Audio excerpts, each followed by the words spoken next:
کہا پاک جگہ نماز پڑھ سکتے ہیں، مسجد زمین اگر پاک ہے، نماز کا وقت ہو رہا ہے، نماز پڑھنا ہے، پڑھ سکتے ہیں۔ تو اس نے کہا نہیں، مجھے یقین ہو گیا تھا، اطمینان ہو گیا تھا۔ کہا کیوں؟ کہا کہ دیوار پر الصلاۃ والسلام علیک یا رسول اللہ لکھا ہوا تھا۔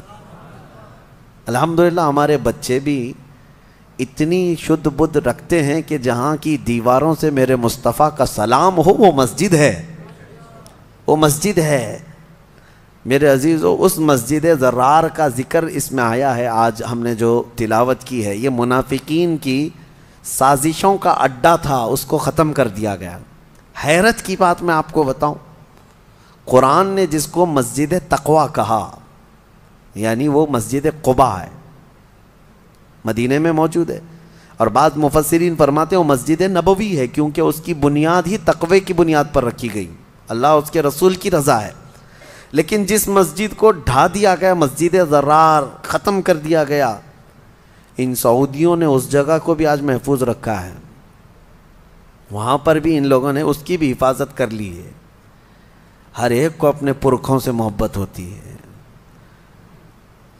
یہودیوں سے ریلیٹڈ چیزیں بھی انہوں نے سنبھال رکھی ہیں، لیکن میرے نبی سے ریلیٹڈ جو چیزیں تھیں اس کو چن چن کر کے ختم کر ڈالا۔ خیر، اور ایک ذکر اس میں آیا ہے 3 صحابہ کا۔ جنگ تبوک میں میرے آقا جا رہے تھے تو اعلان فرما دیا کہ سارے لوگ چلیں، سب کے اوپر حکم تھا۔ یہ جنگ تبوک کیا ہے؟ تقریباً مدینہ طیبہ سے 900 کلومیٹر دور ہے، اور ایسے حالات میں یہ جہاد کا اعلان تھا جب سخت گرمی کا موسم تھا، سفر لمبا، مسلمانوں کے پاس اس وقت مال کی کمی بہت تھی، اس کو جیش العسرہ بھی کہتے ہیں، تنگی والی جنگ، تنگ دستی والی جنگ۔ ایسے میں امتحان تھا سب کا، سب تو چل پڑے۔ نبی پاک صلی اللہ علیہ وسلم مدینے سے رخصت ہوئے، 3 صحابہ مدینے میں پیچھے رہ گئے۔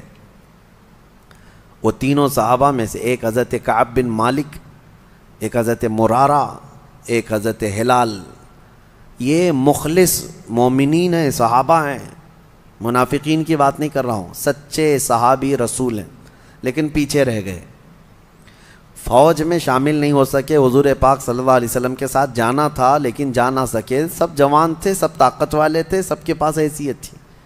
کیوں نہیں گئے؟ دیکھیں، جہاد میں نہ جانے کے لیے کچھ عذر ہے، یا سخت بڑھاپا ہے، یا معذوری ہے، بیماری ہے، تو اس کو مستثنیٰ ہے، اس کے لیے ایکسیپشن ہے۔ لیکن جس کے پاس کوئی عذر نہیں تھا وہ گھر میں بیٹھا رہا۔ یہ 3 صحابہ ایسے تھے، ان کے پاس عذر تو نہیں تھا لیکن غفلت میں نہیں گئے۔ کس طرح کی غفلت؟ یہ سوچتے ہوئے کہ ابھی مدینے میں ہی ہے، صحابہ حضور کے ساتھ جا رہے ہیں، اٹھ کر کے شامل ہو جائیں گے۔ جیسے پیچھے کھڑے رہتے ہیں نا، ابھی امام صاحب تو قرات کر رہے ہیں، رکوع میں جانے کے وقت شامل ہو جائیں گے۔ لیکن ہوا یہ کہ تھوڑی دیر کے بعد اور سستی آئی، اور سستی آئی، پھر مدینے سے بھی حضور نکل گئے، صحابہ بھی چلے گئے۔ یہ سوچتے رہ گئے کہ ابھی باہر ہی تو گئے ہیں، نکل کر کے شامل ہو جائیں گے، مدینے سے باہر کتنی دور ہے، دوڑ کر کے شامل ہو جائیں گے۔ پھر سو گئے اور قافلہ چل پڑا۔ یہ ہمارے ساتھ بھی ہو سکتا ہے اور ہوتا بھی ہے، اور ہم بہت ساری بڑی بڑی چیزیں کھو جاتے ہیں، نمازیں کھو جاتے ہیں، بہت ساری چیزیں ایسی غفلت کی وجہ سے ہوتی ہیں۔ بہرحال وہ صحابہ اکرام تھے، رہ گئے، اور نبی پاک صلی اللہ علیہ وسلم کا قافلہ اتنا دور چلا گیا کہ یہ دوڑ کے بھی نہیں پکڑ سکے، مدینے میں ہی رہ گئے۔ جنگ تبوک حضور صلی اللہ علیہ وسلم تشریف لے گئے۔ وہ اللہ کے نبی کی نظر ہے، ہر صحابی کو جانتے تھے۔ آج جو سلام بھیجتا ہے امتی، میرے آقا فرماتے ہیں اس کو میں اس کے باپ کے نام سے پہچانتا ہوں۔ تو جو اس زمانے میں صحابہ تھے، کیا حضور ان کو نہیں جانتے تھے کہ کون حاضر ہے کون غائب ہے؟ جنگ میں حاضر ہونے کے بعد حضور نے پوچھا کعب بن مالک کہاں ہے، مرارہ بن ربیع کہاں ہے، ہلال بن امیہ کہاں ہے؟ صحابہ نے کہا یا رسول اللہ صلی اللہ علیہ وسلم شروع سفر سے وہ ہمارے ساتھ شامل نہیں ہوئے، وہ آئے نہیں۔ کہا وجہ کوئی؟ کہا کسی کو خبر نہیں۔ خیر جنگ ہوئی، واپس تشریف لائے میرے آقا مدینہ طیبہ۔ لمبا سفر ہوتا تھا، 900 کلومیٹر معمولی نہیں ہے، اس وقت پیدل سفر ہوتے، گھوڑوں پر اور اونٹوں پر۔ جنگ کے بعد جب واپس تشریف لائے میرے آقا صلی اللہ علیہ وسلم، مدینے میں آتے ہی ان تینوں کو بلوایا. کہاں ہیں یہ تینوں؟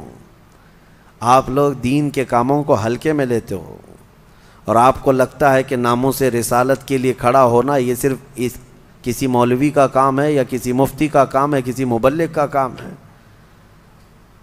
یعنی ہر ایک پر ذمہ داری ہے. 3 نہ جاتے تو کیا فرق پڑتا، ہزاروں صحابہ تو چلے گئے تھے اور جنگ بھی فتح یاب.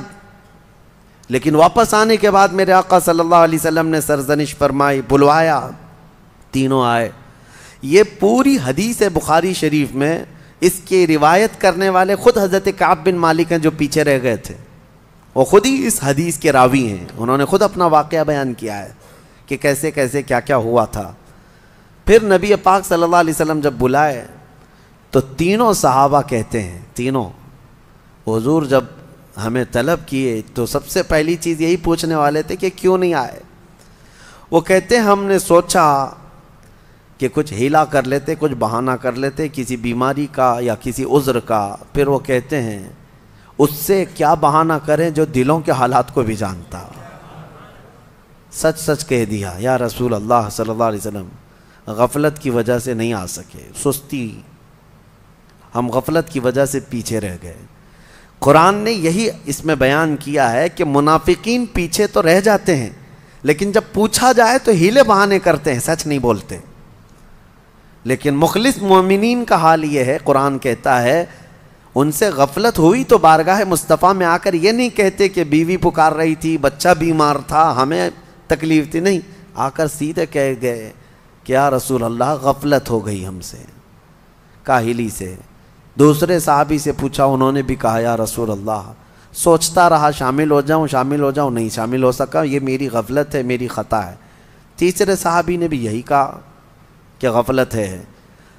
پتا تھا ان کو کہ سزا ہو سکتی ہے. یاد رکھو سزا کے ڈر سے کبھی جھوٹ مت بولو. ایک جھوٹ کو چھپانے کے لیے کئی جھوٹ گڑنے پڑتے ہیں. پھر نبی پاک صلی اللہ تعالیٰ علیہ وسلم نے اعلان کیا فرمایا؟ دوسرے سارے صحابہ تھے مسجد نبوی میں، سب سے کہا اس وقت تک ان سے کوئی بات چیت، مصافحہ، سلام کلام نہیں کرے گا جب تک ان کے متعلق اللہ کا کوئی حکم نہیں آ جاتا. میں خود ان سے کوئی بات نہیں کروں گا. نبی پاک صلی اللہ علیہ وسلم نے فرمایا یہ بائیکاٹ، اس طرح کا بائیکاٹ کس بات پر تھا؟ سستی اور کاہلی کی وجہ سے نہ آنے پر. آج لوگ ہزاروں ہیلے بہانے تلاش کر رہے ہیں میرے مصطفیٰ کے نام پر کھڑے ہونے کے لیے، اور وہ بھی لولے لنگڑے بہانے ہیں.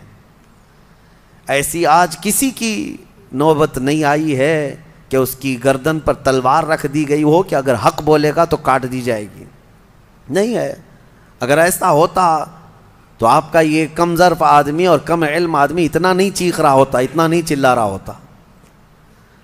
ہم جتنا بول رہے ہیں الحمدللہ ہم جانتے ہیں اللہ اور اس کے رسول کی رضا کے لیے بولتے ہیں. جب تک اللہ نے آزادی عطا کی ہے حق بات بولتے رہو. اور سب سے بہترین اور افضل جہاد یہی ہے، ظالم بادشاہ کے آگے حق کلمہ بیان کرنا.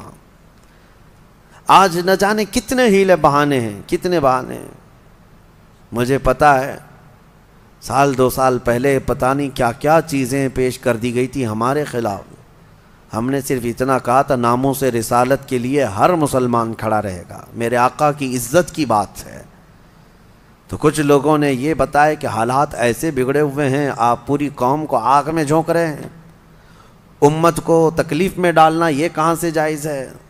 میاں حق بات کے حصول کے لیے تکلیف میں جانا ہی پڑے گا. نبی پاک صلی اللہ تعالیٰ علیہ وسلم کو بھی کیا تم الزام لگاؤ گے کہ جب ان کے پاس کچھ مال تھا ہی نہیں، تلواریں نہیں تھی، ہتھیار نہیں تھے، 313 نہتے صحابہ کو لے کر بدر میں کیوں چلے گئے؟ کوئی سوال کرے گا؟ جان جوخم میں کیوں ڈال دیا؟ حق بات کے حصول کے لیے قربانیاں دینی پڑتی ہیں.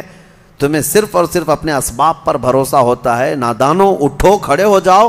اللہ کے اعلان کا بھی کوئی مطلب سمجھتے ہو کہ نہیں؟ کہ اللہ نے قرآن میں فرمایا کان حقا علینا نصر المؤمنین. کھڑے ہو جاؤ، ایمان والوں کی مدد کرنا اللہ فرماتا ہے میرے اوپر لازم ہے، میں نے اپنی شان کے لیے لازم کر لیا ہے. اللہ تعالیٰ اپنے لیے فرما رہے ہیں ہم نے لازم کر لیا ہے اپنے اوپر ایمان والوں کی مدد کریں گے، اس پر کسی کا یقین نہیں۔ لولے لنگڑے بہانے اس طرح کے یاد رکھو، اس کے لیے میں بات کر رہا ہوں جس کے سامنے تمہیں قیامت کے دن کھڑا ہونا ہے، اسی کی شفاعت کے طلبگار رہو گے، کہاں جاؤ گے منہ چھپا کر؟